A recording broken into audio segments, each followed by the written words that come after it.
महिला मंडळीकडे पुरुष मंडळीकडे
Bye.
धन्य त्या श्रीमाय प्रसवली विठ्ठल विठ्ठल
दैवस्ततः स्तूयमानं समाधिस्थमूर्तिं भजे ज्ञान ओम नमो ज्ञानेश्वरा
जननी देवांची अतंत्र जननी मुक्ताबाई माते कृपा करी वरद हस्ते मजवरी आदिनाथ अनुग्रह नाथांसी दिदला नाते हस्त ठेविला मस्तकी तुमच्या मस्तक हे पाया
राम रसायन तुम्हारे पासा सदा रहो रघुपति के दासा राम लक्ष्मण जानकी जय बोलो हनुमान की हे दुख भंजन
मारुति फणींद्र माथा मृगटी जडाडी तुझ वीण शंभो मज कोण तारी. आता सगळ्यांनी हात वरती करायचे आणि भजन करायचं.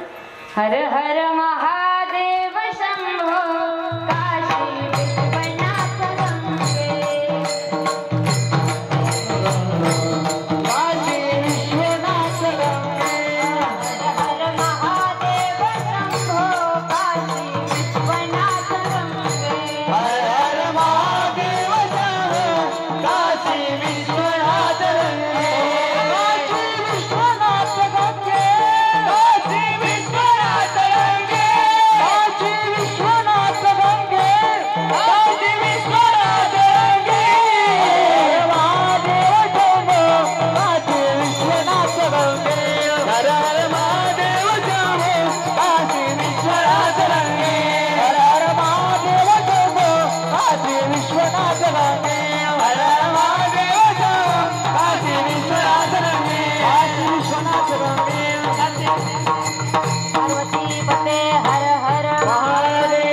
प्राप्तस्थळी प्राप्त प्रसंगी कीर्तन रूपी सेवेकरता निवडलेला अभंग अखिल कोट ब्रह्मांड नायक या ब्रह्मांडाचा धणी आपण ज्याला म्हणतो वृक्षाची पान हाले ज्याची सत्ता असा असणारा श्री पांडुरंग परमात्मा आणि त्या पांडुरंग परमात्म्याचे लाडके लढीवाळ भक्त असणारे जगाच्या मालकाने ज्यांच्या हातून अन्न प्राशन करावं दुधाचं प्राशन करावं असे असणारे नामदेवराय महाराज यांचा संतपर प्रकरणातील अभंग तुम्हा भाग्यवंत माय बापांच्या सेवेकरता निवडलाय. विठ्ठल विठ्ठल विठ्ठल विठ्ठल विठ्ठल विठ्ठल विठ्ठल.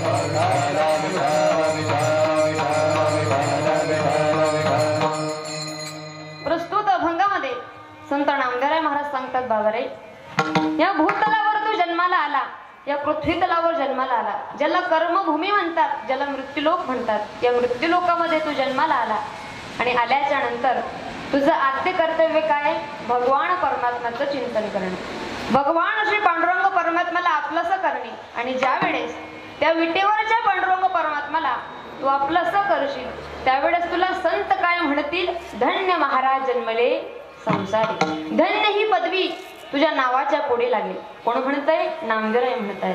मग का हो नामदेवराय ठीक आहे आम्ही देवाचं चिंतन करणार म्हणून आम्हाला संत म्हणतील धन्य महाराज जन्मले संसारी पण का हो मी एकटा धन्य का नाही नाही नामदेवराय सांगतात बाबा रे तू एकटा धन्य नाही तुला जन्माला घालणारी आई सुद्धा तेवढीच धन्य जो भगवंताचं चिंतन करत त्याला जन्माला घालणारी आई सुद्धा तेवढीच धन्य असते जेवढा तो व्यक्ती धन्य असतो. कारण नारायण गाय नारायण ध्याय धन्य त्या सीमाय प्रसवली भगवंताचं चिंतन करणारा एकटा व्यक्ती धन्य नाही तर त्याला जन्माला घालणारी आई सुद्धा तेवढीच धन्य. मग का हो नामदेवराय ठीक आहे आम्ही धन्य आम्हाला जन्माला घातलं म्हणून ती आई धन्य पण का हो आमच्या कुळाचं काय आम्ही ज्या कुळामध्ये जन्माला आलो त्या कुळाचं काय तर नामदेवराय सांगतात बाबा रे त्या कुळाचा सुद्धा उद्धार होईल कशाने भगवान पांडुरंग परमात्म्याच्या नामचिंतनाने कारण प्रसवली तया कुळाचा उद्धार तो तरे निर्धार नामा म्हणे. फक्त एकटा धन्य नाही तर त्याला जन्माला घालणारी आई सुद्धा तेवढीच धन्य आणि त्यांचं संपूर्ण कुटुंब त्याचा संपूर्ण परिवार त्याचं संपूर्ण कुळ धन्य आहे या संपूर्ण अभंगातून नामदेवरायांनी स्पष्ट केलंय. आता तुमच्या भाषेत सांगायचं म्हटलं अभंग कुणाचा आहे नामदेवराय महाराजांचा बरोबर. अभंगामध्ये काय सांगितलं हे समजलं हा हो. मग आता कीर्तन करण्याची गरज विठ्ठल विठ्ठल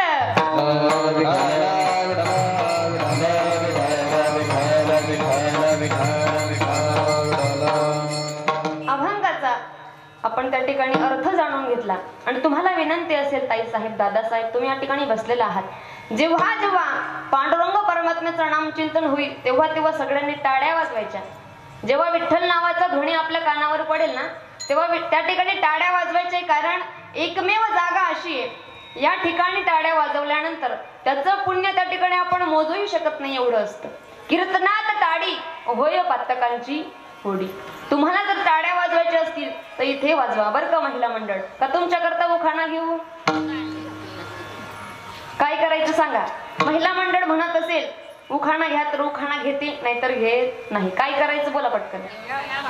बघा तुम्ही सांगत आहात घ्या उखाणा घेणार पण एक अट आहे तुम्हाला विठ्ठल नावाचं भजन करावं लागेल. दोघे हाताने टाळ्या वाजवाव्या लागतील. ऐका आता तुमच्या आग्रहास्तव घेते. संप्रदायात संप्रदाय वारकरी संप्रदाय ऐका बर का.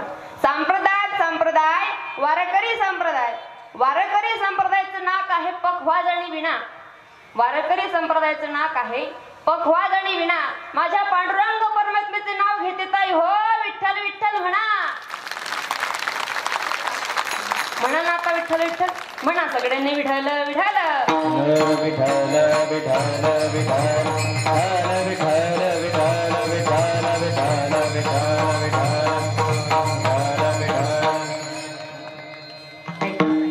वारकरी संप्रदायाच्या दंडकाप्रमाणे किंबहुना वक्त्याचे आद्य कर्तव्य येण्याच्या तुम्ही आम्ही या पवित्र धर्म मंडपामध्ये किम कारणास्तव जमलेलो आहोत. आपल्या श्री क्षेत्र त्या ठिकाणी जळगाव या नगरीमध्ये चालत असलेला अखंड हरिनाम संकीर्तन सप्ताह तथा त्या ठिकाणी मला वाटतं रामचरित्र मानस बरोबर ना, तर तुलसीराम आणि ज्यांच्या मुखारविंदातून तुम्ही कथा ऐकत आहात, कथा प्रवक्ते हरिभक्तपरायण गुरुवर्य सूर्यभानजी महाराज शेडगावकर यांच्या पवित्र मुखारविंदातून तुम्ही त्या ठिकाणी कथा श्रवण करत आहात. आणि आज सप्ताहाचा 5वा दिवस आणि 5व्या दिवसाची सेवा माझं कामाराच्या वाटेला आली. ऐका, या नियोजनाचं त्या ठिकाणी नियोजन करते वृंदावन मित्रमंडळ व श्रीमद भागवत बहुउद्देशीय सेवा संस्था. या दोघांच्या ताळमेळाने हे सुंदर त्या ठिकाणी भव्य दिव्य जणू काही आळंदी पंढरपूर या ठिकाणी बघायला मिळते. जोरदार टाळ्या झाल्या पाहिजे. बघा, सुंदर वातावरण, मंगलमय वातावरण. आणि ऐका, माझ्या कीर्तनाला टाळ्या वाजवायला कमी करायचं. जे जोरात टाळ्या वाजवतात ते उदार मनाचे असतात, जे हळू टाळ्या वाजवतात ते कंजूस मनाचे असतात. म्हणजे असं नाही तर एखाद्याला त्रास होईल असं नाहीये, पण ऐका, टाळी वाजवली पाहिजे. त्याने काय होतं माहितीये, आपल्या हृदयात त्या ठिकाणी ज्या नसा असतात, आपला जो रक्तप्रवाह असतो तो व्यवस्थित त्या ठिकाणी चालत असतो. हे त्याच त्या ठिकाणी एक कारण आहे. आणि दुसरं कारण असं की जेथे कीर्तनाची जागा तेथे पांडुरंग उभा, आणि तो पांडुरंग परमात्मा आपल्याकडे पाहतोय.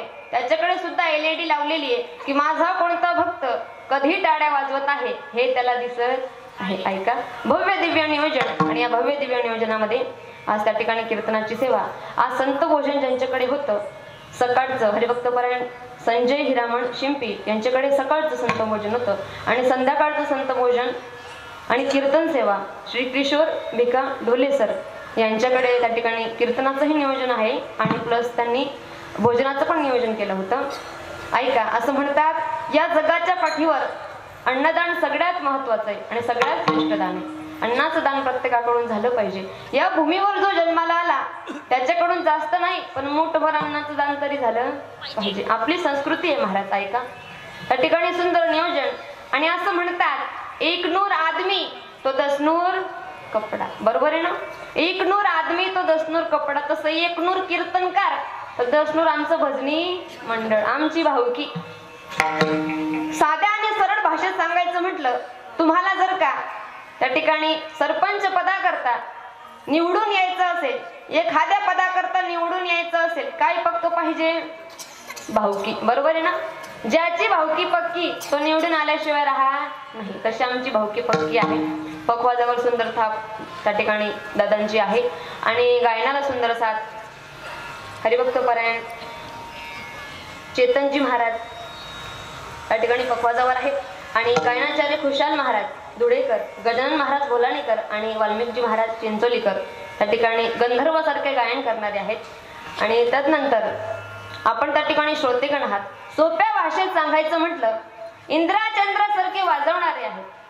ऐका बरं का, इंद्राचंद्रासारखे वाजवणारे आहेत, गंधर्वासारखे गायन करणारे आहेत. इंद्राचंद्रासारखे वाजवणारे आहेत, गंधर्वासारखे गायन करणारे आहेत, साक्षात तुकोबारायांसारखे छोटे विनेकरी आहेत. बरोबर आहे ना?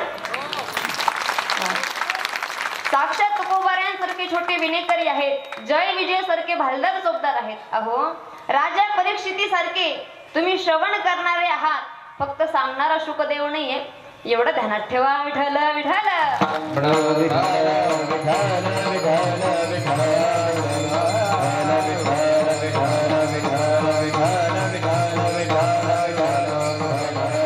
कलाकार लोकांचं त्या ठिकाणी पाहिलं तर इथे कलाकारांची कमी नाही, भरभरून कलाकार आहेत. दादा, तुमच्या लहान बहिणीसारखी जरा आवाजाला प्रॉब्लेम आहे, तेवढं सांभाळून घ्या. विठ्ठल विठ्ठल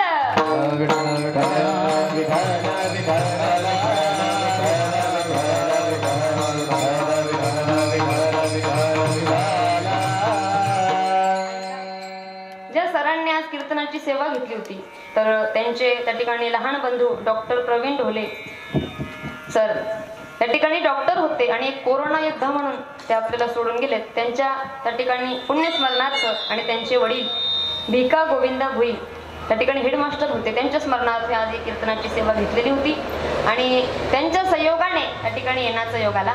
हरिभक्त परायण आमचे बापू सर आहेत नांद्र्याचे, त्यांनी मला फोन केला, सांगितलं ताई सुंदर नियोजन असतं. आणि गुरुवारी हरिभक्त परायण सूर्यबांजी महाराज यांनीही फोन केला, सांगितलं ताई गोड परिवार आहे, गोड नियोजन करतात आणि या नियोजनाला भरभरून लोकांची साथ असते आणि अशीच तुमची साथ या कार्यक्रमाला असो. ऐका, या जगाच्या पाठीवर तुम्हाला सुरुवातीला सांगितलं 3 दान सगळ्यात महत्वाचे. 3 दानांचं पालन ज्याने केलं त्याने हिंदू संस्कृतीचं पालन केलं. ऐका, पहिलं दान या जगाच्या पाठीवर सगळ्यात महत्वाचं, त्याला म्हणतात अन्नाचं दान. कशाचं? अन्नाचं. अन्नाचं कण जर का एखाद्या साधूच्या मुखामध्ये, एखाद्या संताच्या मुखामध्ये, किंबहुना तुम्हाला असं वाटत असेल की माझ्या हातून परमार्थ घडावा, तर काहीच करायची गरज नाही. भुकेल्या व्यक्तीची भूक आणि तहाण्याला व्यक्तीची तहान जर तुम्ही जाणून घेतली, झाला तुमचा परमार्थ. कुठे जायची गरज नाही तुम्हाला, कारण अन्न एकमेव असं दान आहे. अन्न एकमेव असं दान आहे की त्याने त्या ठिकाणी एखाद्याच्या हृदयातलं किंवा एखाद्याच्या पोटातला जो अग्नी असतो तो शांत करता येतो. म्हणून या जगाच्या पाठीवर अन्नदान सगळ्यात महत्वाचं. दुसरं दान सगळ्यात महत्वाचं असं आहे ज्याला आपण ज्ञानाचं दान म्हणतो. कशाचं? ज्ञानाचं दान. कारण ज्ञान एकमेव असं आहे की ज्याने एखाद्याचा उद्धार होऊ शकतो, एखाद्याला योग्य मार्ग त्या ठिकाणी लागू शकतो. ऐका, जशी एखादी विहीर असते, विहीर माहिती ना तुम्हाला? एखादी विहीर असते, त्या विहिरीमध्ये ओसांडून पाणी वाहते, अमृतासारखं ते पाणी आहे, परंतु त्या पाण्याचा उपयोग जर का आपण वेळेवर केला नाही तर त्यामध्ये जंतू होतात. होतात का नको? जंतू होतात. आणि मग ते जंतू त्या ठिकाणी असलेलं पाणी आपण पितो का? उपयोग करतो का त्याचा? नाही. तसंच ही शरीररूपी विहीर आहे. या शरीररूपी विहिरीमध्ये ज्ञानरूपी पाणी साचलंय आणि हे ज्ञान जर का वेळेवर लोकांना वाटलं नाही तर त्यामध्ये जंतू होतात. कशाचे? त्या ठिकाणी अहंकार, मत्सर, द्वेष, क्रोध असे जंतू त्याच्यामध्ये तयार होतात. आणि मग ते जंतू असलेलं पाणी जसं आपण पित नाही तसं जंतू असलेलं ज्ञान दुसऱ्याला देऊ शकत नाही. जे ज्ञान आपल्याकडे आहे ते लोकांना देण्याचा प्रयत्न करा, जेणेकरून एखाद्याचं आयुष्य सुधारेल. आपले ज्ञानाचे 2 शब्द एखाद्याच्या कर्णपटलावर पडतील आणि कदाचित त्याला त्या ठिकाणी योग्य उपयोग त्या ज्ञानाच्या शब्दाचा करता येईल. म्हणून ज्ञानाचं दान या जगाच्या पाठीवर सगळ्यात महत्वाचं. आणि ऐका, या सप्ताहाचं नियोजन ज्या लोकांनी केले त्यांनी बारकाईने ऐका बरं का. मी प्रत्येका ठिकाणी सांगत असते, किंबहुना जिथेही कीर्तन झाले तिथे सांगत असते, दादा सप्ताहाचं नियोजन करणे, कीर्तनाचं नियोजन करणे सोपी गोष्ट नाही. एकट्याचा खेळ नाही महाराजा. ऐका, 10 लोकांची परवानगी, 5 लोकांचे निर्णय, तेव्हा 2 लोक मिळून सप्ताह करत असतात. बरोबर आहे ना? साधी गोष्ट नाही. ऐका, मातीने मातीवर माती हा शब्द लिहिणं सोपं असतं. तुम्ही प्रयत्न करून बघा. मातीने मातीवर माती हा शब्द लिहिणं सोपं असतं, परंतु पाण्याने पाण्यावर पाणी हा शब्द लिहिणं कठीण असतं. बरोबर आहे ना? तुम्ही पाणी जवळ घेतलं, त्यावर पाणी शब्द लिहिला, किती त्रास होतो लिहायला, तरी सुद्धा लिहिलं जात नाही. ऐका, मातीने मातीवर माती हा शब्द लिहिणं कठीण असतं, त्या ठिकाणी आपल्याला असं वाटतं, पण पाण्याने पाण्यावर पाणी हा शब्द लिहिणं सुद्धा कठीण असतं. परंतु जसं पाण्याने पाण्यावर पाणी हा शब्द लिहिणं कठीण असतं, तसं सप्ताहाचं नियोजन करणं कठीण असतं. बरोबर आहे ना? आणि ज्यांच्या सहकार्याने त्या ठिकाणी सहकार्याने असेल, किंबहुना त्यांच्या साथ संगतीने असेल, त्या ठिकाणी हा सुंदर सप्ताह चालू आहे. विनंती असेल दादा, आपल्याकडून होईल तेवढं दान करण्याचा प्रयत्न करा. बघा, ज्ञानाने त्या ठिकाणी माणूस बुद्धिवान होतो. तुम्हाला सांगत होते जगाच्या पाठीवर ज्ञानदान सगळ्यात महत्वाचं. बघा, त्याला एक सुंदर प्रमाण आहे. श्रवणे उपजे सद्भाव, सद्भावे प्रगटे देव, तेने निर्दळे अहम भाव, ऐसी परोपकारी हरी कथा. ही हरीची कथा म्हणजे ज्ञान आहे आणि ते ज्ञानाचं दान तुम्ही करत आहात. सप्ताहाच्या त्या ठिकाणी नियमाने असेना, किंबहुना सप्त्याच्या कार्याने का असेना, तुम्ही ज्ञानाचं दान करत आहात. खरंच भाग्यवान आहात. बघा, 2 दान तुम्हाला सांगितले. पहिलं काय सांगितलं? अन्नाचं दान. दुसरं दान सांगितलं ज्ञानाचं. आणि तिसरं दान या जगाच्या पाठीवर सगळ्यात महत्वाचं, त्याला आपण म्हणतो कन्यादान. काय म्हणतो? कन्यादान. भाग्यवान असतात ते व्यक्ती ज्यांच्याकडे पुत्र जन्माला येतात. ऐका बरं, भाग्यवान असतात ती व्यक्ती ज्यांच्याकडे पुत्र जन्माला येतात, पण पुण्यवान असतात ती व्यक्ती ज्यांच्याकडे कन्या जन्माला येतात. भाग्य असलं की पुत्र जन्माला येतो असं म्हणतात, पण पुण्य असलं ना महाराज तर कन्या जन्माला येते. आणि या कन्येचं दान केल्याच्या नंतर शास्त्र असं म्हणतं स्वर्गाचे द्वार उघडतात. काय होतं? स्वर्गाचे द्वार उघडतात. पण मी एकच सांगेल दादा, स्वर्गाचे द्वार उघडतील तेव्हा उघडतील, परंतु घराचं स्वर्ग करणारी जी कोणी असते ती एकमेव मुलगी असते. आणि म्हणून या जगाच्या पाठीवर कन्यादान सुद्धा महत्वाचं. बघा, 3 दान तुम्हाला सांगितले. दान हे प्रत्येकाने केलंच पाहिजे, कारण दान केल्याच्या नंतर आपला जो पैसा असतो, आपली जी लक्ष्मी असते ती शुद्ध होत असते. आपल्याकडून होईल तेवढं दान योग्य ठिकाणी योग्य जागेवर देव, देश आणि धर्म या तिघांकरता दान करण्याचा प्रयत्न करा. कारण भगवान परमात्मा असा आहे, घेशी तेव्हा देशी. अगोदर तो घेतो आणि मग देतो, एवढा उदार येतो. म्हणून विनंती आहे या 3 दानांचं आपण त्या ठिकाणी लक्षात ठेवलं पाहिजे. विठ्ठल विठ्ठल विठ्ठल विठ्ठल विठ्ठल विठ्ठल विठ्ठल विठ्ठल विठ्ठल मला सांगा, तुमच्याशी मी साधारण 30 मिनिटापासून बोलते का नको? बोलते ना? वर्ड क्रमांक 2 बोलते ना? तुम्हाला ते असं काय म्हणतात? बरं मला सांगा, तुम्हाला त्या ठिकाणी माझी भाषा कळते ना? हा, बघा, गोड दृष्टांत सांगते म्हणजे समजेल. एकदा परभणीकडे त्या ठिकाणी कीर्तनाचं नियोजन होतं. भव्य दिव्य आपल्यासारखा सुंदर दरबार सजलेला होता. प्रभू रामचंद्रांची कथाही होती. आणि कीर्तना करता मी जाऊन पोहोचल्याच्या नंतर ज्यांच्याकडे कीर्तनाची सोय होती त्या आजीबाई माझ्या जवळ आल्या. बरं, आजीबाई म्हणजे साध्या सुद्धा नव्हत्या, 70 किलोच्या म्हाताऱ्या. 70 किलोच्या म्हाताऱ्या. आणि कपाळाला 1 रुपया एवढा कुंकू लावला होता. केवढा? 1 रुपया एवढा. महिला मंडळ तुमची संख्या जास्त आहे म्हणून तुम्हाला सांगते, या देवी सर्वभूतेषु शक्ती रूपेण संस्थिता नमस्तस्ते नमस्तस्ते नमस्तस्ते नमो नमः. तिकडे अशी पद्धत आहे महिला मंडळ की सौभाग्यवती स्त्री तिच्या हातून वर्षाला 1.25 किलो कुंकू संपला पाहिजे. किती? 1.25 किलो. आपला किती संपतो? ताई, जग बदललं, युग बदललो, त्या ठिकाणी आम्हीही बदललो. आम्ही लावतो टिकली. काय लावतो? टिकली. पण विनंती असेल ताई साहेब, आपण भारतीय नारी आहोत, जास्त नाही, पण त्या ठिकाणी आपल्या कपाळावर कुंकू असला पाहिजे. जास्त नसलं तरी चालेल. अहो, आल्या गेल्याचा आदर, सासू सासऱ्यांची कदर, जी घेते नेहमी डोक्यावर पदर, तिला म्हणतात इंडियन मदर. बरोबर आहे ना?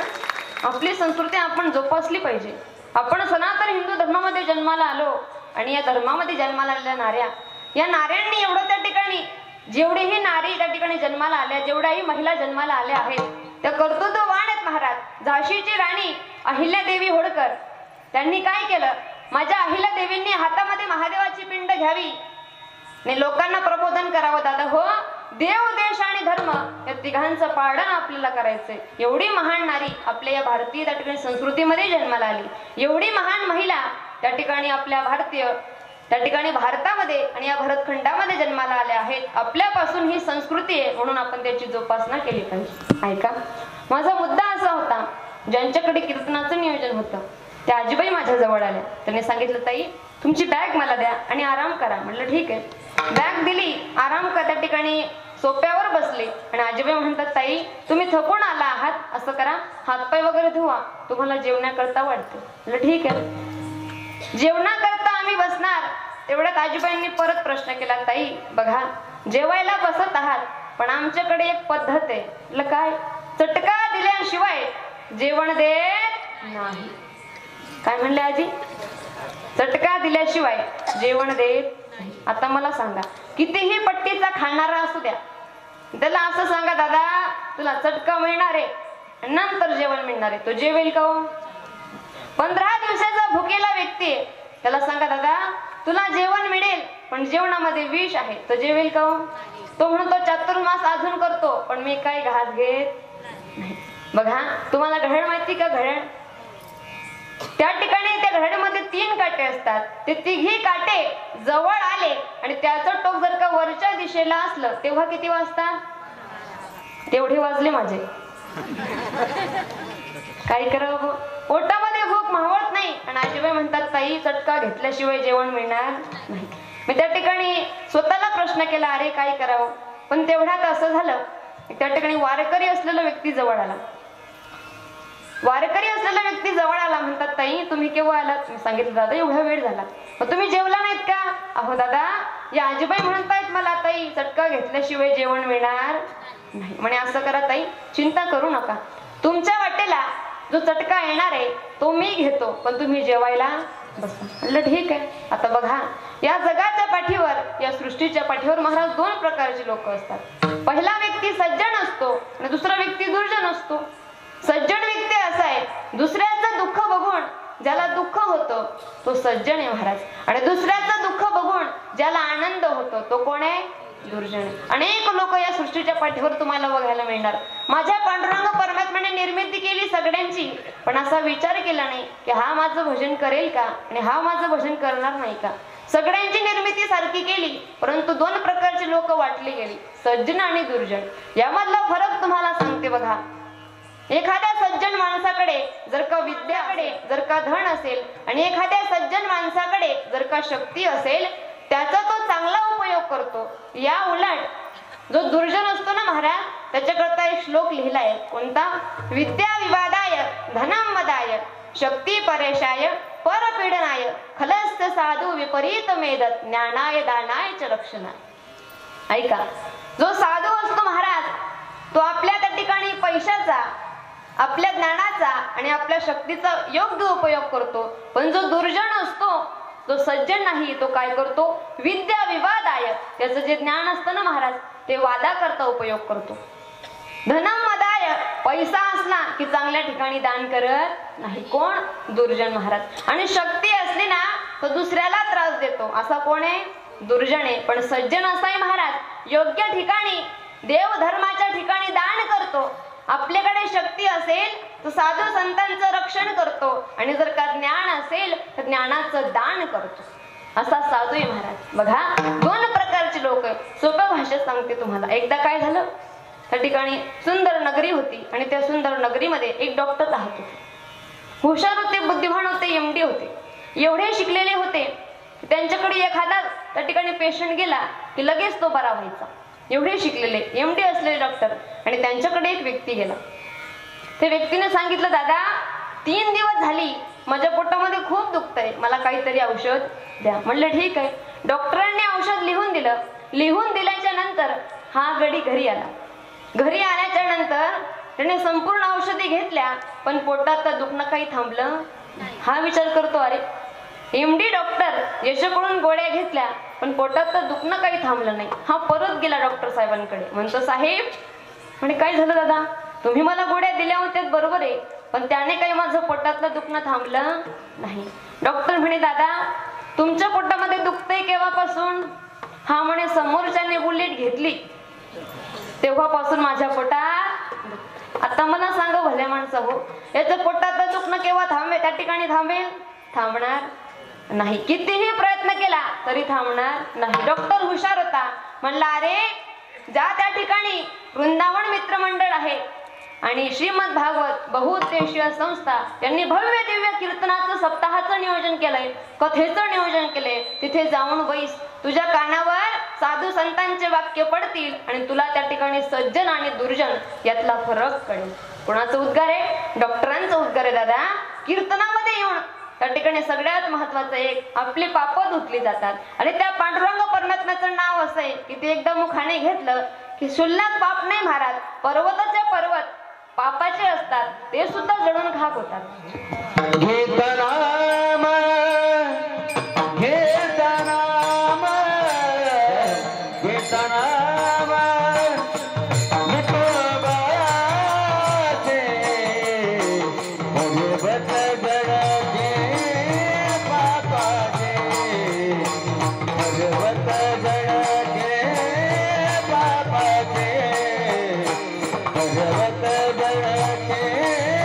पापाचे घेताना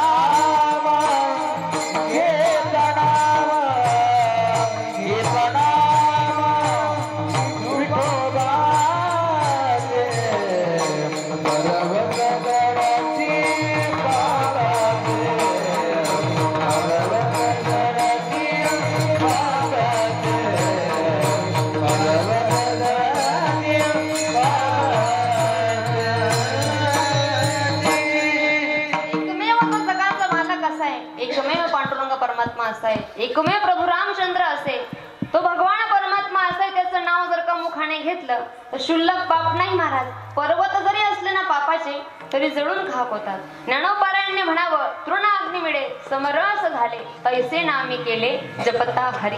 हरीचं नाव मुखाने घेतलं जसं सुकलेलं गवत असतं बघा. उन्हाळ्याचे दिवस असतात आणि आपल्या त्या ठिकाणी अंगणामध्ये परिसरामध्ये सुकलेलं गवत असतं. त्या सुकलेल्या गवतावर एखाद्या आगीची ठिणगी पडली की त्याची राख व्हायला किती वेळ लागतो हो? 1 सेकंद सुद्धा लागत नाही, लगेच ते भस्म होतं. तसं आपलं जे पाप आहे ते सुकलेल्या गवतासारखं आहे आणि त्यावर जर का पांडुरंग परमात्म्याच्या नावाची त्या ठिकाणी अग्निरूपी ठिणगी पडली की राख व्हायला वेळ लागत नाही, समाप्त व्हायला वेळ लागत नाही. पण त्याने काय करावं लागेल अगोदर? देवाचं भजन करावं लागेल. आणि ऐका, आपला विषय असा होता की 2 प्रकारची लोक असतात, एक सज्जन आणि एक दुर्जन. ज्या व्यक्तीने मला सांगितलं, ताई तुम्ही चिंता करू नका, तुमच्या वाटेला जो चटका येणार आहे तो मी घेतो, पण तुम्ही जेवायला बसा. म्हटलं ठीक आहे. जेवणा करता बसलो. बघा प्रसंग असा घडला, त्या आजीबाई बाहेर आल्या. स्वयंपाकही बनवून झाला होता, ताटही बनवून झाली होती. आजीबाईंनी आणला चटका बर का. तर चटका म्हणजे दुसरं तिसरं काही नाही, हिरव्या मिरच्या मिळतात ना आपल्याकडे, हा त्याचं मिश्रण केलं जातं. त्याला काय म्हणतात? ठेचा. बरोबर आहे ना? आपल्याकडे त्याला ठेचा म्हणतात, आमच्याकडे त्याला खुडा म्हणतात बर का. आणि मराठवाड्याकडे त्याला चटका म्हणतात. काय म्हणतात? चटका. आता मला सांगा, आजीबाईंची भाषा जर मला सुरुवातीला समजली असती, एवढा घोळ झाला असता का? मी लगेच म्हटले असते, आजी मला काही त्या ठिकाणी चटका घ्यायचा नाही. पण एवढं फिरून कशा करता यावं लागलं? कारण आजीबाईंची भाषा मला समजली नाही. त्यामुळे तुम्हाला सुरुवातीला विचारून घेतलं, जळगावकर भाषा कळते ना? विठाला विठाला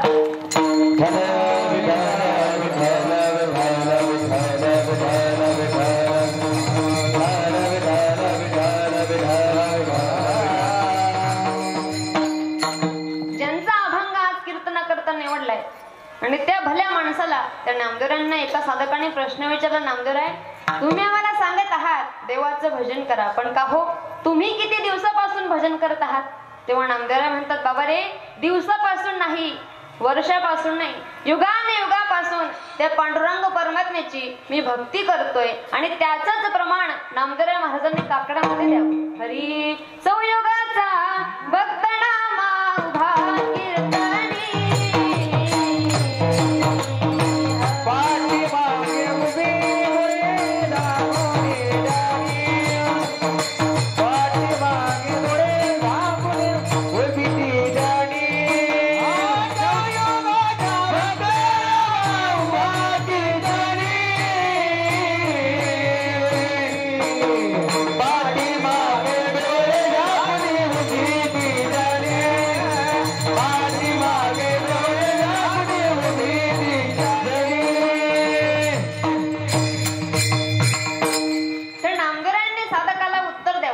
दादा रे, दिवसापासून नाही, वर्षापासून नाही, युगाने युगापासून त्या विट्यावरच्या पांडुरंग परमात्म्याची मी भक्ती करतोय. आणि म्हणून तुला सांगतो, हा नरदेह मिळाला याचं सार्थक करून घे, भगवंताचं चिंतन कर. आणि तू जर का देवाचं नामस्मरण करशील तर सुंत तुला म्हणतील काय? अभंगाच्या पहिल्याच्या धन्य महाराज जन्मले संसारी, धन्य महाराज जन्मले संसारी, धन्य महाराज जन्मले संसारी, धन्य महाराज जन्मले संसारी, धन्य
महाराजांनी जोरदार टाळ्या झाल्या पाहिजे. बघा, संगीत प्रत्येकाला मिळत नाही महाराज. संगीत तो ईश्वर की देण है. ज्याच्यावर पांडुरंग परमात्म्याने कृपा केली त्याच्या त्या ठिकाणी कंठामध्ये साक्षात सरस्वती विराजमान असते. तू म्हणाल ताई ठीक आहे, संगीत तो ईश्वर की देण आहे, पण का हो आम्ही इथे येऊन बसलो मग आमचं काही पुण्य नाही का? ऐका, तुम्हाला सांगते, इथे येऊन बसण्याकरता किंबहुना कीर्तन श्रवण करण्याकरता पुण्य लागत असतं. आणि ज्याच्या कार्डावर पुण्य शिल्लक असतं तोच व्यक्ती इथपर्यंत येऊ शकतो, अन्यथा कोणी येऊ शकत. पुण्य असलं पाहिजे आपल्या कार्डावर. तुम्ही विचार कराल ताई, बघा तुम्हाला सांगते, ज्या जागेवर तुम्ही बसले आहात ना आणि ज्या जागेवर बसून तुम्ही कीर्तन श्रवण करत आहात त्या जागेवर अगोदर पासून तुमचं नाव लिहिलं गेलं होतं की अमुक अमुक नावाची व्यक्ती या जागेवर बसून कीर्तन ऐकणार आहे आणि स्वतःचा उद्धार करून घेणार आहे. ऐका, असं म्हणतात, सपना तो हर कोई सजाता है, सपना तो हर कोई सजाता है, लेकिन पूरा उसी का होता है जिसे मेरे पांडुरंग परमात्मा पूरा करना चाहते हैं. उसी तरह, ऐका आता अगोदर आणि मग टाळ्या वाजवा. उसी तरह इस धर्म मंडप में कथा श्रवण करने के लिए, कीर्तन श्रवण करने के लिए हर कोई आना चाहता है, लेकिन आता तो वही है जिसे मेरे प्रभु रामचंद्र बुलाते हैं. तुमचा हात धरावा पांडुरंग परमात्म्याने. प्रभू रामचंद्राने सांगावं, दादा तुझी जागा घरी नाही, या धर्म मंडपामध्ये. तुम्ही भाग्यवान आहात, इथे येऊन कीर्तन ऐकत आहात. आणि बघा, कीर्तनाने काय होतं? कीर्तन चांग, कीर्तन चांग होय अंग हरिरू. स्वतःला ब्रह्माची ओळख होते. आणि एक गोष्ट ध्यानात ठेवा, या जगाच्या पाठीवर फक्त ब्रह्म सत्य आहे, जग मिथ्या आहे महाराज. ब्रह्म सत्य आहे. तुम्ही असा कधी विचार केला का 10 वर्षापूर्वी आपण जसे दिसत होतो तसे आता दिसतो का? नाही. अजून 10 वर्षानंतर दिसणार का? नाही. कारण आपण मिथ्या आहोत. पण मला सांगा, तो विटेवर असलेला पांडुरंग परमात्मा 10 वर्षापूर्वी जसा होता तसा आता आहे, अजून 10 वर्षांनी तसाच राहणार. कारण ब्रह्म सत्य आहे महाराज, जग मिथ्या आहे. आणि ऐका, ब्रह्माचा हात धरला की आपली त्या ठिकाणी प्रगती होत असते. आणि लोक संत आपल्याला म्हणतात काय? धन्य महाराज जन्मले संसार. धन्य हा व्यक्ती जो जन्माला आला आणि देवाचं भजन करतो. बघा, धन्य हा शब्द पाठीमागे लागण्याकरता भरपूर कष्ट करावे लागतात. कुणाला असं वाटत असेल की साधू संतांनी आम्हाला धन्य म्हणावं, लोकांनी आम्हाला धन्य म्हणावं, तर एकच करा, सहन करायला शिका. काय करा? सहन करायला शिका. बघा, जी व्यक्ती सहन करते, कष्टातून आपल्या त्या ठिकाणी आयुष्य निर्माण करते, कष्टातून यश त्या ठिकाणी मिळवते ना महाराज, तिला संतान सुद्धा म्हणतात, संत म्हणतात, साधू म्हणतात, देव सुद्धा म्हणतात, धन्य महाराज जन्मले संसारी. पण कुणाला? जो सहन करतो त्याला. ज्या व्यक्तीने कष्टातून आपलं आयुष्य निर्माण केलंय, यशाचं शिखर गाठलंय, त्यालाच त्या ठिकाणी धन्य ही पदवी मिळत असते. ऐका, तुम्ही लोहार पाहिलाय का? लोहार माहिती तुम्हाला? तो लोहार असतो महाराजांच्याकडे, संपूर्ण लोखंडाचे अवजार असतात आणि ते अवजार बनवण्याचं कार्य तो लोहार करत असतो.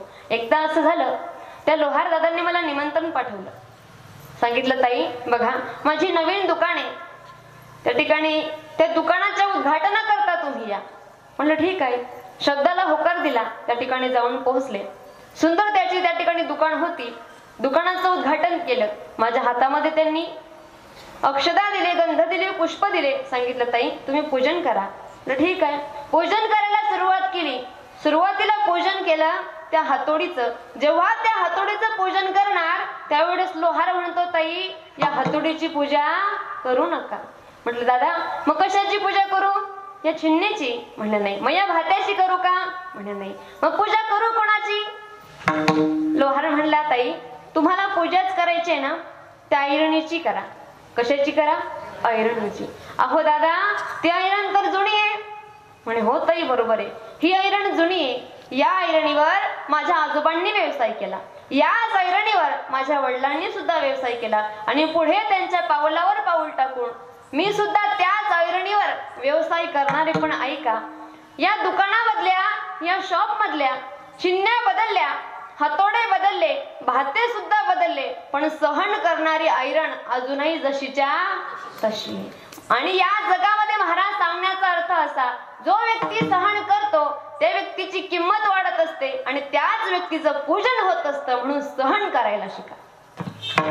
जी व्यक्ती सहन करते ना ती व्यक्ती त्या ठिकाणी आणि यशाचं शिखर गाठत असते आणि त्यांना संत म्हणतात धन्य महाराज जन्मले संसारी. मला बघा तुम्हाला सांगायचं असं आहे, छत्रपती शिवाजी राजे जन्माला आले, महाराज 50 वर्ष जगले, परंतु आजही त्यांचा पुतळा समोर असू द्या आणि जर का एखाद्याने सहज म्हटलं छत्रपती शिवाजी महाराज की जय म्हणण्याशिवाय राहत नाही. त्याला कारण आहे महाराज, पुतळा जरी समोर असला तरी वाकून मुजरा करतो, त्याला कारण आहे आज्ञा देवी जिजाबाई साहेबांनी आणि उपदेश करा तुकोबारायांनी. तुकोबारायांनी सांगावं महाराज आमच्या गळ्यामध्ये तुळशी माळ असणं हा आमचा परमार्थ आहे, परंतु तुमच्या हातामध्ये ढाल आणि तलवार असणं हा तुमचा परमार्थ आहे. म्हणून शाहिरांनी म्हणावं आज्ञा होती माझी जाऊंची शपथ घेतली स्वराजाची जण कल्याणाची शिकवण जगद्गुरु तुकोबांची करतो वाकोण मुजरा हो आम्ही आमच्या देवाला तो बापाचा बाप वाघ शिवा जन्मला तो बापाचा बाप वाघ शिवा जन्मला तो बापाचा बाप वाघ शिवा जन्मला तो बापाचा बाप वाघ शिवा जन्मला. आधी जिजाऊची पुण्याई बघाली व पळाला आधी जिजाऊची पुण्याई बघाली व पळाला तो बापाचा बाप वाघ शिवा जन्मला तो बापाचा बाप वाघ शिवा जन्मला तो बापाचा बाप वाघ शिवा जन्मला तो बापाचा बाप वाघ शिवा जन्मला. घेतली तलवार केला दुष्टांचा संहार हाती घेतली तलवार केला दुष्टांचा संहार त्या बदल्याचा कोथळा यानं काढला बाहेर त्या बदल्याचा कोथळा त्याने काढीला बाहेर प्रतापगडाच्या पैठाशी आहे कबरचा पिढा प्रतापगडाच्या पैठाशी आहे कबरचा पिढा. छत्रपती शिवाजी महाराज बापाचा बाप वाघ शिवा जन्मला तो बापाचा बाप वाघ शिवा जन्मला.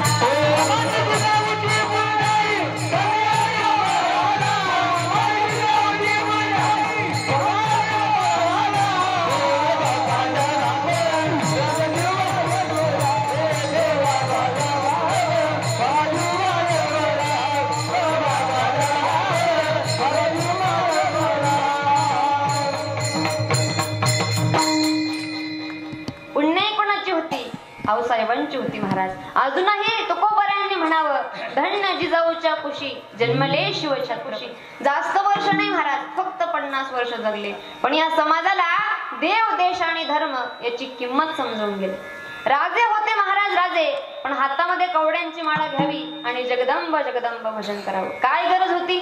स्वराज्याचे राजे होते, परंतु त्यांना माहिती होतं जेवढी ताकद महत्वाची आहे तेवढी भक्ती महत्वाची. भक्ती आणि ताकद दोघांचा मेळ झाला की तेव्हा यश मिळत असतं. आणि बघा तुम्हाला जर का यशाची प्राप्ती करायची असेल तर अगोदर पहिल्या पायरीपासून सुरुवात करावी लागते, बरोबर आहे ना. पहिली पायरी माझ्या वारकरी संप्रदायाचा म्हणतो भक्ती ज्ञान वैराग्य गुरुनिष्ठा शांती आणि दास्यत्व या पायऱ्या जर का माणूस चढत केलं ना तर कधीच त्या ठिकाणी अपयशी होत नाही. तो यश प्रदान करत असतो, यश प्राप्त करत असतो, दुसऱ्याला योग्य मार्ग दाखवू शकतो, पण त्याला त्याच्याकडे काय पाहिजे? भक्ती पाहिजे, ज्ञान पाहिजे, वैराग्य पाहिजे, गुरुनिष्ठा पाहिजे, शांती पाहिजे आणि दास्यत्व पाहिजे. जेवढा नमून राहता येईल नम्र झाले भूता त्याने कोण दिले. बघा या जगामध्ये अगोदर कसं होतं माहितीये, अगोदर त्या ठिकाणी माणसं मरायची आणि असं म्हणतात आत्मा भटकायची म्हणे. बघा अगोदर कसं होतं, माणसं मरायची आणि आत्मा भटकायची. आता काय झालंय माहितीये, माणूस माणसामध्येच राहिला नाही. आता काय झालंय, माणसातली आत्मा मरून गेली आणि नुसता माणूस भटकतोय. बघा आज माणसाकडे सगळं काही आहे, सगळ्या गोष्टी सेट आहेत. बघा त्याच्याकडे टी सेट आहे, सोफा सेट आहे, डायमंड सेट आहे, सोन्याचा सेट आहे, महाराज चांदीचा सेट आहे, पण त्याचा जो माइंड आहे ना महाराज तो अपसेट आहे आणि त्याला सेट करण्याकरता हे कीर्तन आहे, बरोबर आहे ना. माणूस या गर्दीमध्ये एवढी गर्दी झाली पण या गर्दीमध्ये माणूस पण हरवला. बघा दगडाला बुक्का लावला त्याचा विठोबा होतो,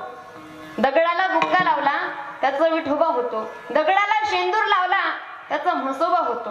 दगडाला तुम्ही भंडारा लावला कदाचित खंडोबा होतो.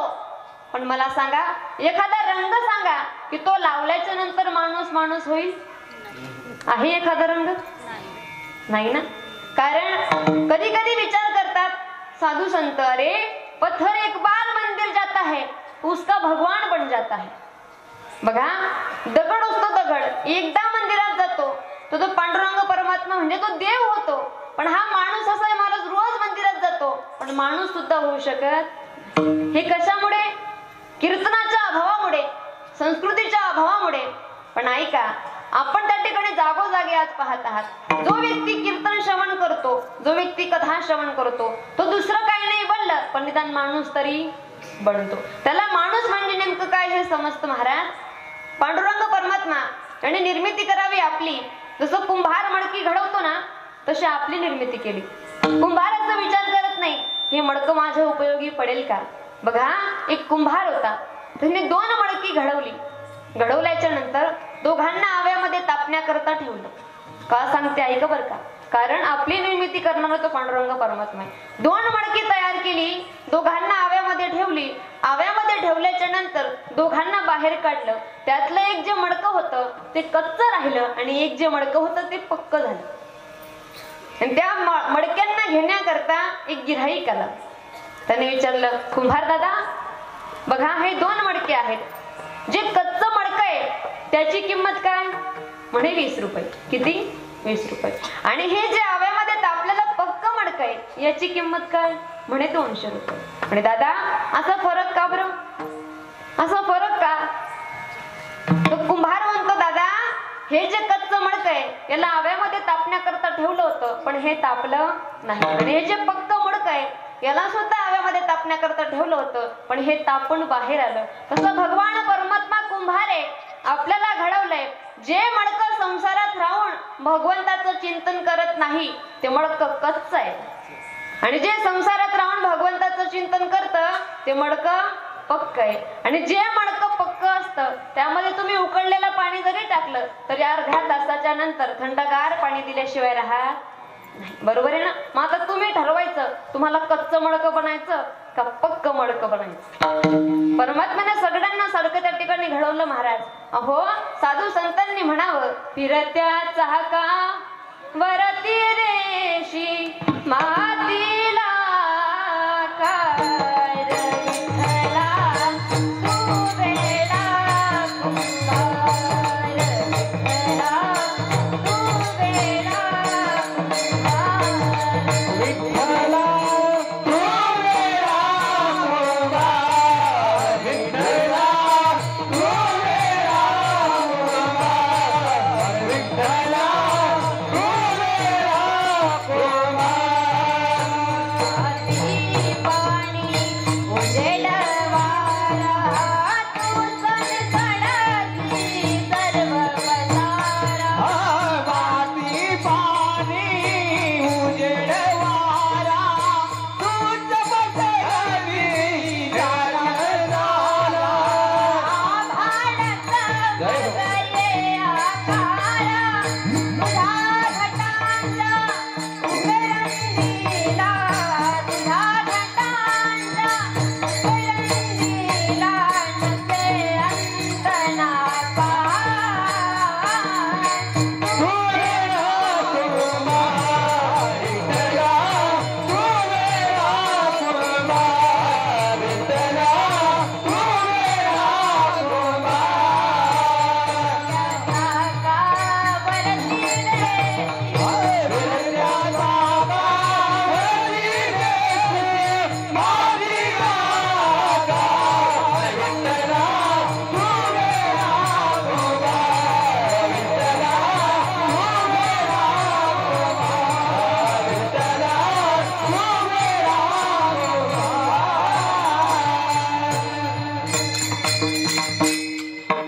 त्या देवाने सगळ्यांची निर्मिती केली आणि आपल्यासारख्या मडक्यांची सुद्धा निर्मिती केली. पण अजूनही काही मडके आहेत त्यांना कितीही समजावून सांगा त्यांना कळत नाही. ऐका, माझा विषय असा होता की त्या कुंभार दादाने 2 मडके घडवले आणि दोघांचा उद्देश सांगितला. आणि जे गार मडकं होतं महाराज, ते मडकं घेऊन तो व्यक्ती घरी आला आणि त्या मडक्याला प्रश्न विचारतो, दादा तू आव्यामध्ये तपला, तुला एवढा त्रास झाला, तो त्रास सहन केला आणि सहन केल्याच्या नंतर तुझ्या आत मी तापलेलं गरम पाणी टाकलं, तरी अर्ध्या तासाच्या नंतर त्यामध्ये थंडगार पाणी कसं काय झालं? अरे मडक्या, तेवढं थंडगार कसं काय असतो? कोण विचारतं? माणूस विचारतं. माणूस कोणाला? मडक्याला. मडकं म्हणे, दादा तुझ्यात आणि माझ्यात काही फरक नाही, माझी निर्मिती मातीपासून आहे आणि शेवटी माझी मातीच होणार आहे, तशी तुझी निर्मिती सुद्धा मातीपासून आहे आणि शेवटी मडकभर माती होणार आहे, सोबत काही येणार नाही. मग अहंकार कशाचा करतो? अरे त्या रावणाकडे एवढं होतं पण काही सोबत आलं नाही. अहंकार करून काय फायदा आहे दादा? तू माझ्यासारखा हो, तुला समोरचा व्यक्ती काही बोलला ना तरी नम्र राहा, त्याला सांग बाबा हो ठीक आहे, तुझं बोलणं बरोबर आहे, कारण नम्र झाले भूता त्याने कोंडले अनंता, महापुरे झाले जाती तेथे लव्हाडे वाची. जो नमून राहिलाय महाराज तो खमून राहिलाय, बरोबर आहे ना? हा ऐका, लहान होता येईल तेवढं लहान होत चला, कारण सगळ्यात लहान असते मुंगी, पण तिला काय खायला मिळते? साखर. जो लहान असतो ना महाराज, आपण असा विचार करतो एखाद्याच त्या ठिकाणी पत्र्याचं शेड आहे आणि ते पत्र्याचं शेड जेव्हा पाऊस पडतो ना तेव्हा भरपूर आवाज करतो, एवढा आवाज करतं की त्या घरामध्ये राहणारे लोक विचार करतात अरे हे भरपूर आवाज करतं, पण त्या घरामध्ये राहणाऱ्या लोकांना हे माहिती नाही की पावसाने त्याला त्रास होतो म्हणून ते आवाज करतं. जो व्यक्ती मोठा असतो ना महाराज त्याला त्रास तेवढा असतो बघा, आणि म्हणून तो आवाज करतो. जो व्यक्ती लहान असतो ना तो आवाज नाही करत, कारण तो मुंगी होऊन साखर खात असतो. बघा, होईल तेवढं लहान होण्याचा प्रयत्न करा, मोठे होण्याचा प्रयत्न करणार तर तेवढा त्रास वाढणार. नमून राहा. माझा सांगण्याचा उद्देश असा, बोलताना गोड बोला, मवाड बोला. मेणे सांगत ज्ञानोबराय सांगतात, साच आणि मवाड मिथले आणि रसाड, शब्द जैसे कल्होड अमृताचे. एखाद्याला बोलत असताना एखाद्याच्या हृदयामध्ये जागा झाली पाहिजे असं बोला. आणि बघा, तलवार असते तलवार, तिने जर का घाव लागू शकतात, चाकूने घाव लागले ते मिटू शकतात, पण एकदा शब्दाने घाव लागले आयुष्यभर मिटत नाही. कितीही प्रयत्न करा मिटत नाही महाराज. म्हणून बोलत असताना गोड बोला, साच बोला, खरं बोला. खरं बोलणारे लोक भरपूर कमी आहेत त्या जगामध्ये. पण माझा सांगण्याचा उद्देश असा आहे, परमात्मा सगळ्यांना घडवतो आणि घडवत असताना असा विचार करत नाही. त्या मडक्याने सांगितलं, दादा तुला जर का उद्धार करून घ्यायचा असेल तू डोक्यावर बर्फ आणि तोंडात साखर ठेव, माझ्यासारखा शांत राहा. तुझ्या डोक्यावर जर का बर्फ ठेवशील तुला सगळं सारखं वाटेल. मग असं करायचं नाही बरं, ताईंनी सांगितलं डोक्यावर बर्फ ठेवा म्हणजे घरी जाऊन असं करायचं. ताईंनी सांगितलं तोंडात साखर ठेवा म्हणजे 2-4 किलो खायची नाही. काय करायचं? तोंडात साखर ठेवा म्हणजे गोड बोला, हळू बोला, आणि डोक्यावर बर्फ ठेवा म्हणजे शांत राहा. असं जो व्यक्ती करतो, जो भगवान परमात्म्याचं चिंतन करतो तो धन्य, आणि त्याला जन्माला घालणारी आई सुद्धा तेवढीच धन्य. अभंगाच्या दुसऱ्याची नारायण गाय, नारायण ध्याय, नारायण गाय, नारायण ध्याय, नारायण गाय, नारायण ध्याय,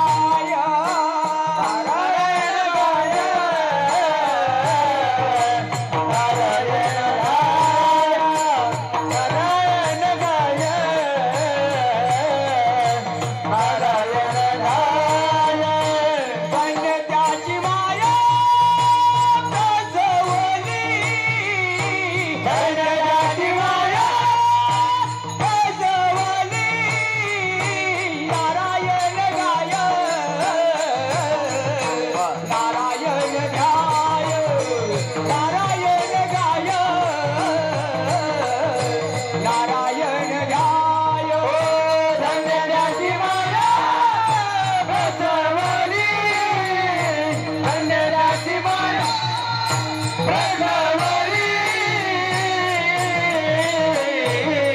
नारायण गाय,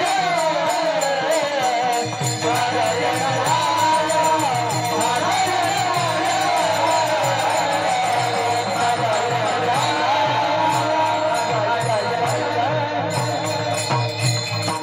धन्य त्यासी माये प्रसवली. जो देवाचं चिंतन करतो तो एकटा धन्य. धन्य नाही, त्याला जन्माला घालणारी आई सुद्धा तेवढीच धन्य आहे. महिला मंडळ, तुम्हाला विनंती असेल, आपल्या उदरी येणारं लेकरू डॉक्टर बनलं नाही तरी चालेल, वकील बनलं नाही तरी चालेल, बघा इंजिनियर बनलं नाही तरी चालेल, पण कमीत कमी पंढरपूरचा वारकरी तरी बनलं.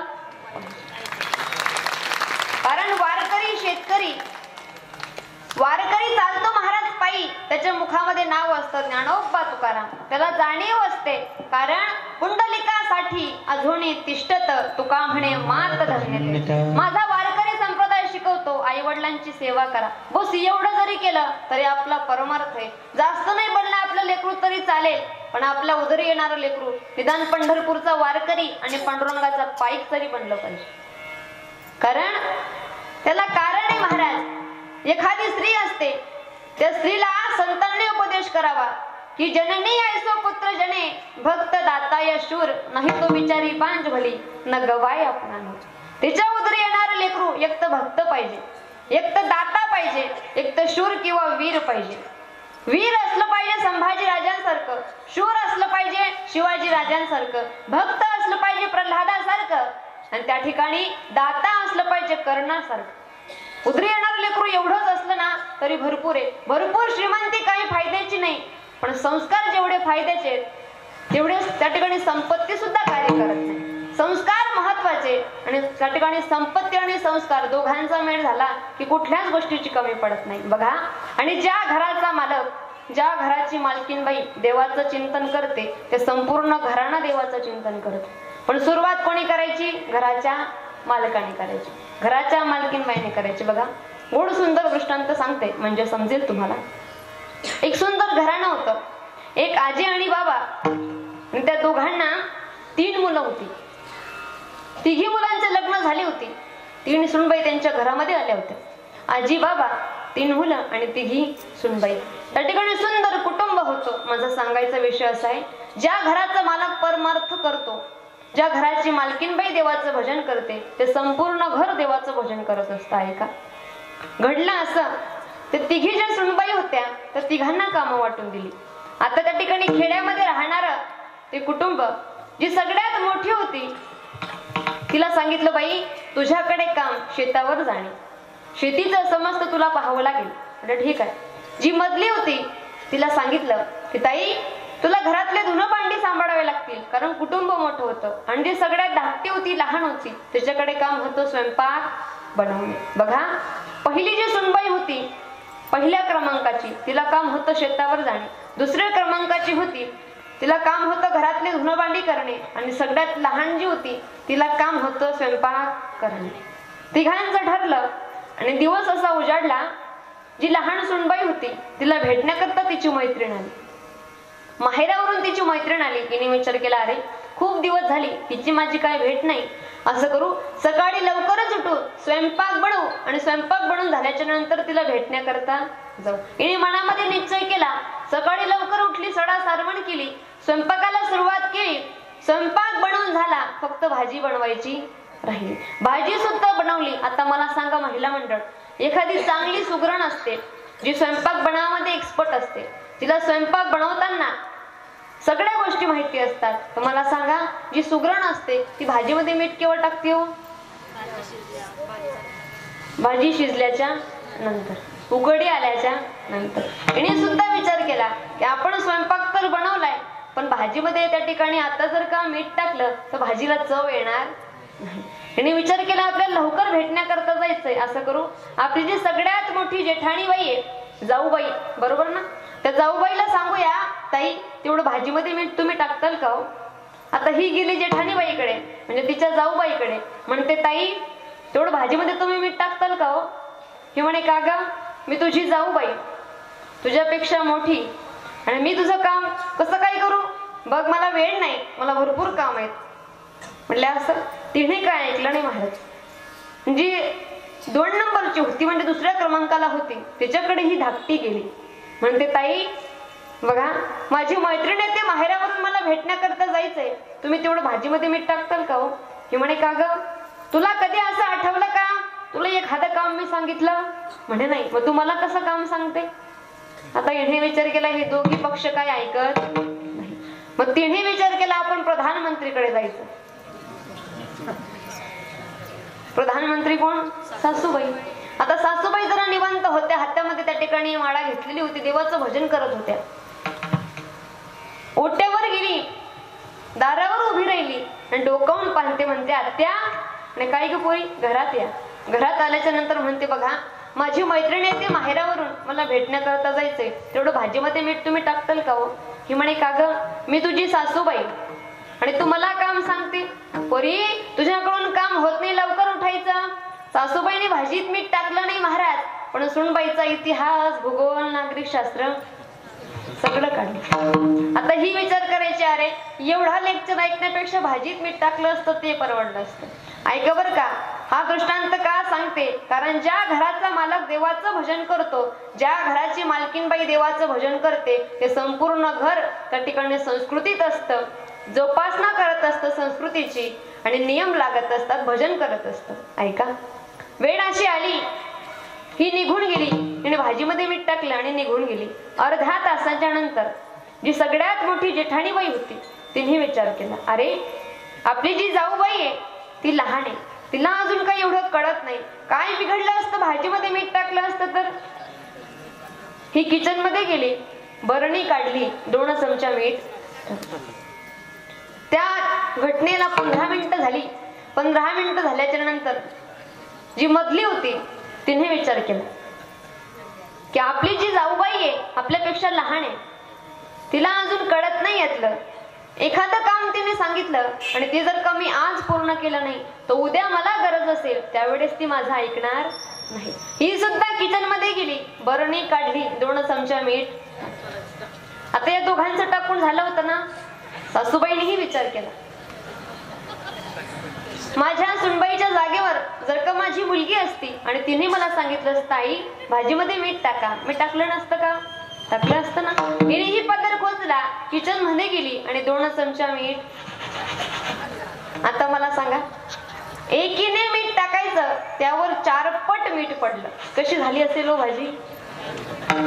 कशी झाली असेल? आणू का तुम्हाला थोडीशी? आणू. अशी चवदार भाजी झाली. आणि अर्ध्या तासाच्या नंतर घराचा मालक जेवण्याकरता आला. मालक कोण? सासरी. जेवण्याकरता आले आणि आवाज दिला बाहेरून, पोरी जेवणाकरता वाढ. ताट बाहेर आणलं आणि जसा सासरेबावांनी पहिला घास घेतला तसं समजलं भाजी खारट झाली. पण समजूतदार सासरा होता महाराज, भगवंताचं चिंतन करणारा होता. सासराने विचार केला, आपण जर का असं सांगणार की भाजी खारट झाली तर घरातल्या लक्ष्मीचं हृदय दुखवेल, ती नाराज होईल. पूर्वीचे म्हातारे महाराज संस्कृती होती, घरातल्या महिला मंडळचं हृदय दुखवू नये अशी त्यांची अपेक्षा होती. कारण आपली जी घरातली महिला असते ती लक्ष्मीचं रूप असते. लक्ष्मीचं हृदय जर का दुखवलं तर येणारी लक्ष्मी परत निघून जाईल. पुरुष मंडळी, तुम्हाला एक पर्याय सांगते बघा. तुम्हाला असं वाटत असेल आपल्या घरामध्ये लक्ष्मी टिकून राहावी आणि यांचा रेडिओ बंद व्हावा, असं वाटत असेल, सोपा पर्याय सांगते. जेवणाकरता बसलो, ताटावर 3रा घास घेतला, एकच म्हणायचं, पप्प्याची आई तुझ्यासारखी शेव भाजी हॉटेलमध्ये सुद्धा बनत. एवढंच म्हणायचं. घरी जर का भरीत बनवलं असेल, भरीत जर का घरी बनवलं असेल, मस्तपैकी भरीतचा 3रा घास घ्यायचा आणि घेतल्याच्या नंतर एकच म्हणायचं, बंट्याची आई तुझ्यासारखं भरीत मी अजून सुद्धा खाल्लं. बस एवढंच म्हणा. एवढं तरी म्हणलं तरी खुश आहे, काहीच लागत नाही. आपल्याकरता केवढा त्याग करतात महाराज, त्यांचं घर कुठेच नाहीये.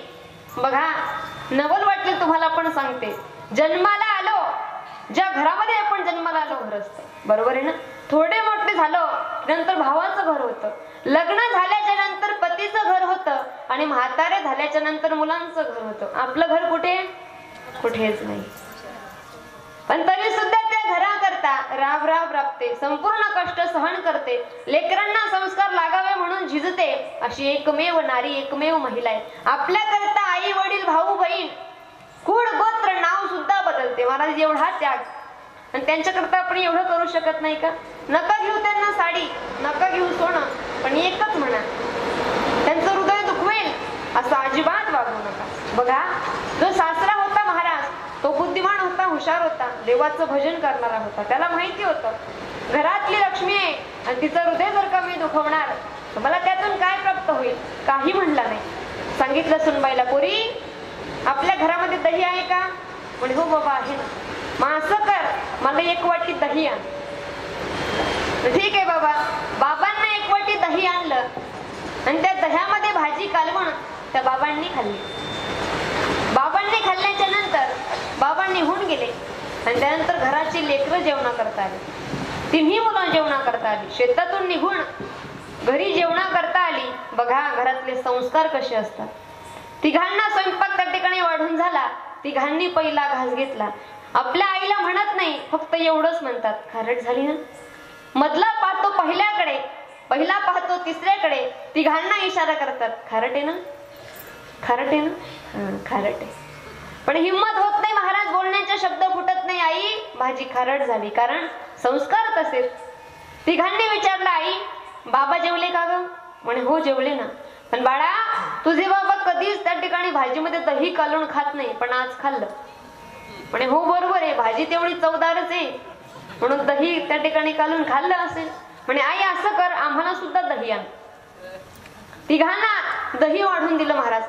शेतामध्ये राबराब राबणारी लेकरं एक शब्द न बोलता त्या खारट भाजी सोबत दही खाल्लं आणि शेतावर निघून गेले. ते गेल्याच्या नंतर 15-20 मिनिटांनी घरचं महिला मंडळ जेवणा करता बसलं. चारी त्या ठिकाणी तिन्ही सुनबाई आणि सासूबाई 4 जण जेवणा करता बसल्या.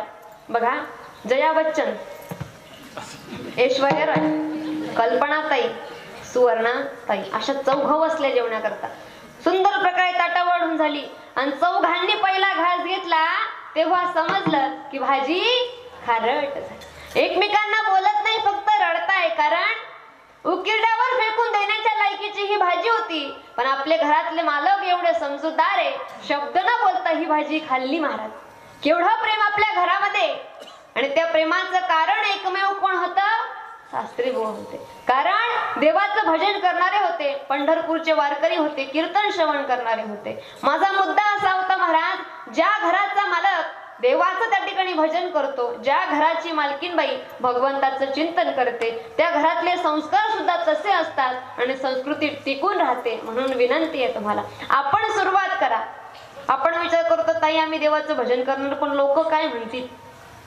आपण काय विचार करतो, लोक काय म्हणतील. बघा आयुष्यभर आपण एकच विचार करतो, हे कार्य केल्याच्या नंतर लोक काय म्हणतील आणि ते कार्य केल्याच्या नंतर लोक काय म्हणतील. लोक काहीच म्हणत नाही, शेवटी एकच म्हणतात, राम नाम, बस एवढंच म्हणतात.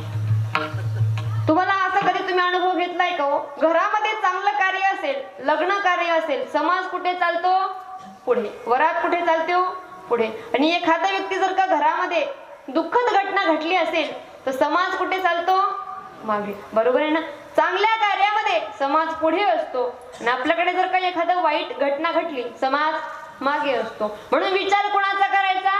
आपला करायचा. समाज काय म्हणेल याचा विचार करायचा. आपल्या हृदय सिंहासनावर अधिराज्य गाजवणारा पांडुरंग परमात्मा त्याला विचारा, देवा मी जे कार्य करतोय ते देवाचं आहे, मी जे कार्य करतोय ते धर्माचं आहे, माझ्या यशाकरता मी जीवन जगतोय. आणि म्हणून जर का विचार करायचा असेल देवाचा विचार करा. तुम्हाला सोपं सांगते, विचार जर का देवाचा केला, एकदा त्या वरच्या मालकाने आपला हात धरला. वरचा मालक कोण आहे? पांडुरंग परमात्मा, भगवान परमात्मा. योग्य कार्य करणारा व्यक्ती त्या पांडुरंग परमात्म्याने जर का एखाद्याचा हात धरला, त्याचं ब्रीद वाक्य, एक तर कोणाला धरत नाही आणि धरलं तर सोडत. पुतना मावशी होती, विनवण्या करत होती, देवा कृष्ण मला सोड. देव म्हणे, मावशी एक तर मी कोणाला धरत नाही आणि धरला तर सोडत नाही. देवाचं ब्रीद वाक्य. आणि एकदा त्या वरच्या मालकाने आपला हात धरला, खालचे माकडं काहीच करू शकत, पण त्याने हात धरला पाहिजे. त्याच्याकरता काय केलं पाहिजे? देवाचं भजन केलं पाहिजे. मग करा सगळ्यांनी विठाल विठाल.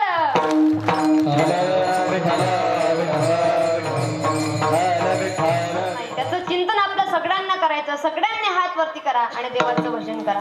विठोबा रखुमाई, विठोबा रखुमाई, विठोबा रखुमाई, विठोबा रखुमाई, विठोबा रखुमाई, विठोबा रखुमाई.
मी सगळ्यांना सांगितलं हात वरती करा, सगळ्यांनी हात वरती केले, त्याबद्दल धन्यवाद. आणि मी न सांगता खाली केले त्याबद्दल डबल धन्यवाद.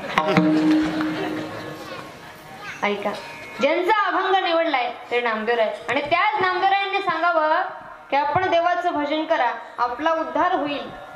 आपल्या आईने जन्माला घातलं तिचा सुद्धा उद्धार होईल आणि आपल्या कुळाचा सुद्धा उद्धार होईल. अभंगाच्या शेवटच्या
आज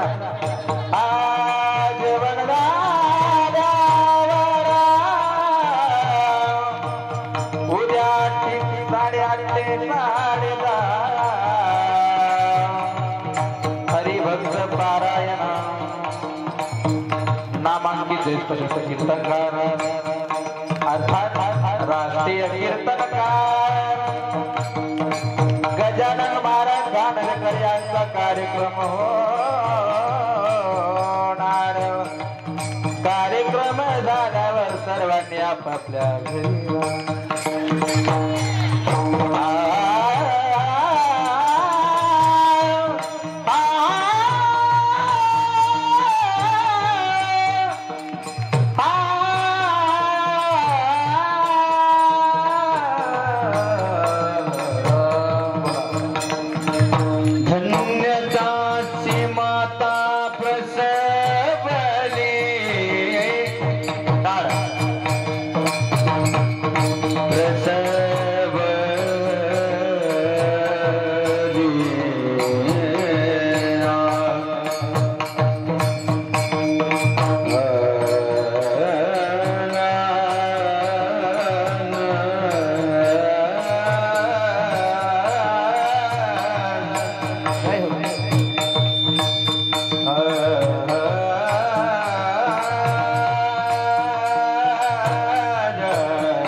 अभंग नामदेवराय महाराजांचा माझ्या मतीप्रमाणे सोडवण्याचा प्रयत्न केला.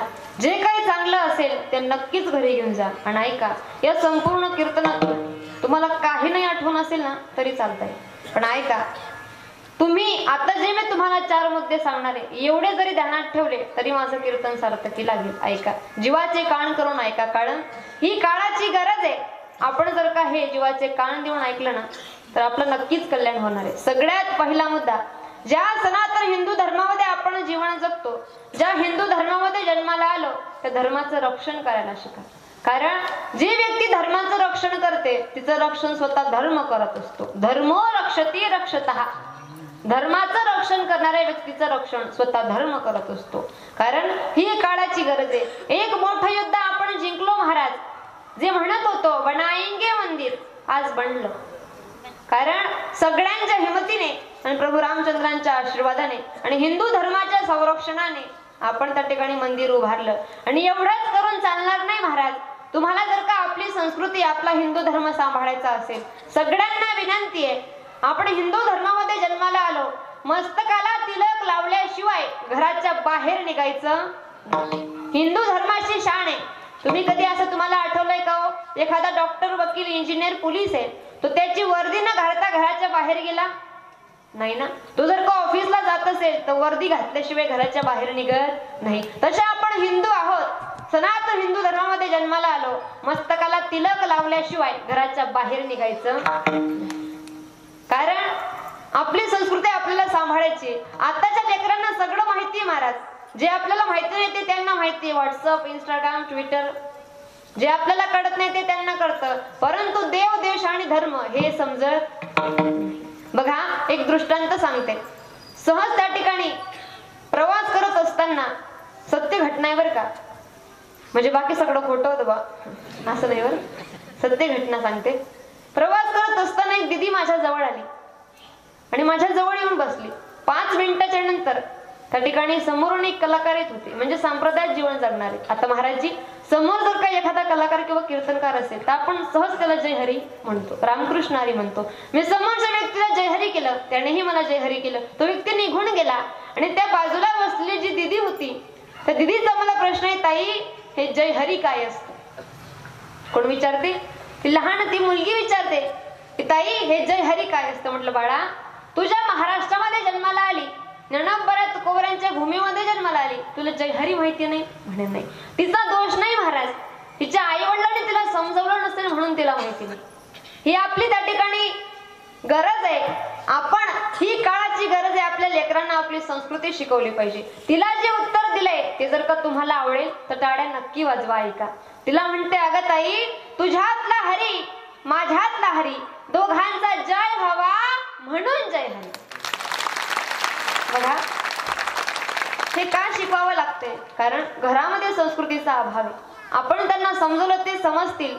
आपल्या लेकराच्या हातामध्ये 10 वर्षाचं झालं, त्याला वाचता यायला लागलं ना, त्याला एखादा ड्रेस कमी घ्या, पण त्याच्या हातामध्ये भगवद्गीता द्या, हरिपाठाचं पुस्तक द्या. जास्त नाही शिकला चालेल, पण पहिला अभंग जरी त्याला पाठ झाला ना तरी तुमचे भाकरीचे वांधे होणार. कारण हिंदू संस्कृती सांभाळणं ही आपली गरज आहे. शिवराजांनी, संभाजी राजांनी, अहो छावा कादंबरी वाचा, 25 पानं वाचल्याच्या नंतर तुमची हिंमत होणार नाही. जिव्हा छाटण्यात आली, पण तरी सुद्धा संभाजी राजे म्हणत होते, माझा धर्म मी सोडणार नाही. ताई या ठिकाणी उपस्थित आहेत, तुम्हाला ही विनंती, माझ्या बहिणीसारखे आहात, घराच्या बाहेर निघण्या अगोदर मस्तकाला तिलक असला पाहिजे. बघा, एखादी लाल दिव्याची गाडी असते, ती गाडी रस्त्याने भिन्न चालते आणि त्या गाडीला जर का एखाद्याने क्रॉस केलं त्याला काय होते महाराज? शिक्षा होते. बरोबर आहे ना? शिक्षा झाल्याशिवाय राहत नाही. तशी आपली गाडी आहे, आपल्या मस्तकावर जर का कुंकू असेल म्हणजे गाडी कशी झाली? लाल दिव्याची. लाल दिव्याची गाडी रस्त्याने चालत असताना एखाद्याने क्रॉस केलं त्याला शिक्षा झाल्याशिवाय राहणार नाही. आपला धर्म आपण सांभाळायचा आहे, ही काळाची गरज आहे. बघा, माझा पहिला मुद्दा संपला. दुसरा मुद्दा असा आहे, जीवन जगत असताना ज्या झाडांपासून ऑक्सिजन घेतो त्या झाडांची लागवड करायला. कारण जीवन जगत असताना ऑक्सिजन लागतो, तो झाडांपासून मिळतो. किमान प्रत्येक व्यक्तीने जीवन जगत असताना 2 झाडं तरी लावली पाहिजे. एक जगण्याकरता आणि एक मरण्याकरता. जगण्याकरता कसं? जीवन जगण्याकरता ऑक्सिजन ऑक्सिजन लागतो, कुठून मिळतो? झाडांपासून. मेल्यानंतर सरपण लागतं, कुठून मिळतं? झाडांपासून. बरोबर आहे ना? मग या दोघी गोष्टी साध्य होण्याकरता किमान प्रत्येकाने 2 झाडं तरी लावा. सोप्या भाषेत सांगते तुम्हाला. आयुष्यभर याची त्याची लावालावी करण्यापेक्षा झाडे लावा, झाडे दे. फायदाच आहे ना? बघा, दुसरा मुद्दा संपला. हे वातावरण जरा रेंज कमी होईत. बरोबर आहे. उशिरा पोहोचताय पण ठीक आहे. बघा, हृदयाला अंतकरणाला आनंद वाटला म्हणून टाळ्या वाजवल्या. बघा, दुसरा मुद्दा संपला. तिसरा मुद्दा असा आहे, ज्या पाण्यापासून आपलं आयुष्य आहे ना, ते पाणी जिरवायला शिकवा. त्या ठिकाणी आडवा आणि जिरवा ही सुद्धा काळाची गरज आहे. बघा, आयुष्यभर याची त्याची जिरवा जिरवी करण्यापेक्षा पाणी आडवा, पाणी जिरवा. फायद्याच आहे ना? 3 मुद्दे संपले माझे. चौथा मुद्दा सगळ्यात महत्वाचा. ज्यांनी काबड कष्ट करून आपल्याला इथपर्यंत आणलं, जन्माला घातलं महाराज, त्यांचे उपकार विसरू नका. कातड्याचं जोडं केलं ना तरी त्यांचे उपकार माणूस फेडू शकत नाही. असे असणारे आई वडील, त्यांची सेवा करा. जास्त काही करायची गरज नाही. ऑफिस मधून घरी आलो, त्यांची एकच अपेक्षा असते, माझा मुलगा माझ्याशी व्यवस्थित बोलला पाहिजे आणि मला विचारलं पाहिजे कसे आहात, जेवले का नाही. काय करायचं? ऑफिस मधून घरी आलो, बॅग ठेवली, दाराशी जर का आई बसलेली असेल ना, आईला विचारा, आई तू जेवली का? आई म्हणते हो बाळा. बाबा असतील घरामध्ये, त्यांना विचारा, बाबा तुम्ही जेवले का? हो. एवढं रोज विचारलं ना तरी आपला बाप एवढा उदार आहे, चौकामध्ये बसतो आणि सगळ्यांना सांगतो, अरे माझा पप्पा एवढा चांगला आहे, मला विचारल्याशिवाय घास सुद्धा घेत. आपली आई एवढी उदार आहे, ती जर का तिच्या मीटिंग मध्ये बसली तर तिच्या मैत्रिणींना सांगते, अरे माझा बंट्या मला हा विचारल्याशिवाय घास सुद्धा घेत. काही महत्वाची गोष्ट केली का एकदम, तर त्यांना सगळ्या वस्तू आणून दिल्या नाही, फक्त काय विचारलं, तुम्ही जेवले का? तुम्हाला बरं वाटतं का?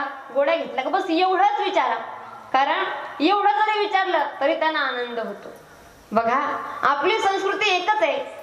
आपण त्यांना सांभाळलं आणि तेच त्या ठिकाणी संस्कार आपल्या लेकरांवर पडतील. आपण जर का आपल्या आईवडिलांची सेवा केली तर आपले लेकर सुद्धा आपली सेवा केल्याशिवाय राहणार नाही. या संपूर्ण कीर्तनातून काही नाही घरी नेता आलं तरी चालेल, पण पहिला मुद्दा धर्म सांभाळा, दुसरा मुद्दा झाडे लावा, झाडे जगवा, तिसरा मुद्दा पाणी अडवा, पाणी जिरवा, आणि चौथा मुद्दा ज्यांनी जन्माला घातलं त्यांचे उपकार विसरू नका. या संपूर्ण कीर्तनातून काही नाही तर तुम्हाला नेता आलं तरी चालेल, पण एवढे 4 मुद्दे नक्की घेऊन जा. माझं कीर्तन सार्थकी लागेल. झालेली सेवा. जे शूटिंग वाले दादा आहेत ते पाचोऱ्यावरून या ठिकाणी आले आहेत, त्यांचंही खूप खूप धन्यवाद. आमच्या ताई साहेब सुद्धा आले आहेत, त्यांची संपूर्ण कॉलनी आली आहे, त्यांचंही त्या ठिकाणी धन्यवाद.